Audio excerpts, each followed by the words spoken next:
केरल के स्थानीय निकाय चुनाव यानी लोकल बॉडी इलेक्शन के नतीजे आ चुके हैं। वैसे तो चुनाव केरल में हुए हैं, लेकिन इसकी गूंज दिल्ली तक सुनाई दे रही है और इस शोर की वजह सिर्फ नतीजों का गणित नहीं है। वजह है कांग्रेस के सबसे सीनियर नेताओं में से एक शशि थरूर का एक बयान, एक ऐसा बयान जिसने कांग्रेस पार्टी को एक बहुत ही असहज स्थिति में डाल दिया है।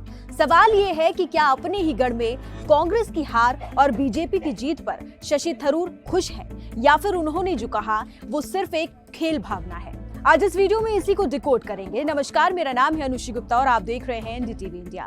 थरूर के गढ़ में बीजेपी का ऐतिहासिक प्रदर्शन, सबसे पहले खबर को समझते हैं। केरल में लोकल बॉडी इलेक्शन के नतीजों ने सबको चौंका दिया है, खासकर तिरुवनंतपुरम में, जो शशि थरूर का अपना संसदीय क्षेत्र है। वहां कांग्रेस हार गई है और भारतीय जनता पार्टी ने जीत का परचम लहरा दिया है।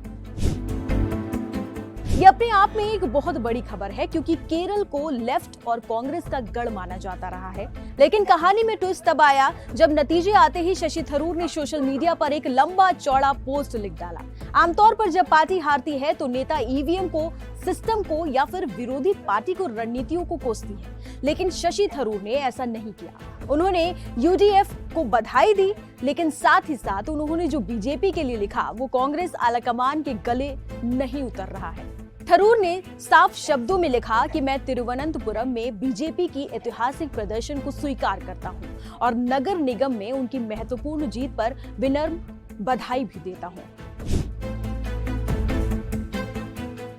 जरा सोचिए, एक तरफ कांग्रेस पार्टी देश भर में बीजेपी की विचारधारा से लड़ने की बात करती है और दूसरी तरफ उन्हीं की पार्टी का एक बड़ा सांसद और एक बड़ा चेहरा बीजेपी की जीत को ऐतिहासिक बता रहा है और इसे राजधानी के राजनीतिक परिदृश्य में एक उल्लेखनीय बदलाव कह रहा है। थरूर ने अपने पोस्ट में यह भी लिखा कि उन्होंने लेफ्ट के 45 साल के कुशासन से मुक्ति के लिए प्रचार किया था, लेकिन जनता ने उस पार्टी को चुना जिसने शासन में स्पष्ट बदलाव की मांग की थी, यानी बीजेपी को। थरूर का ये कहना है कि यही लोकतंत्र की खूबसूरती है और जनता के फैसले का सम्मान होना चाहिए, चाहे वो मेरे निर्वाचन क्षेत्र में बीजेपी के लिए ही क्यों ना हो। ये बात सुनने में तो बहुत लोकतांत्रिक लगती है, बहुत आदर्शवादी लगती है, लेकिन राजनीति में संकेतों के मायने होते हैं। कांग्रेस के लिए ये स्थिति सांप छछूंदर वाली हो गई है। वो ना तो थरूर का खुलकर विरोध कर पा रहे हैं, क्योंकि थरूर ने तकनीकी रूप से लोकतंत्र की दुहाई दी है, और ना ही वो इस बयान को पचा रहे हैं, क्योंकि ये बीजेपी की पीठ थपथपाने जैसा है।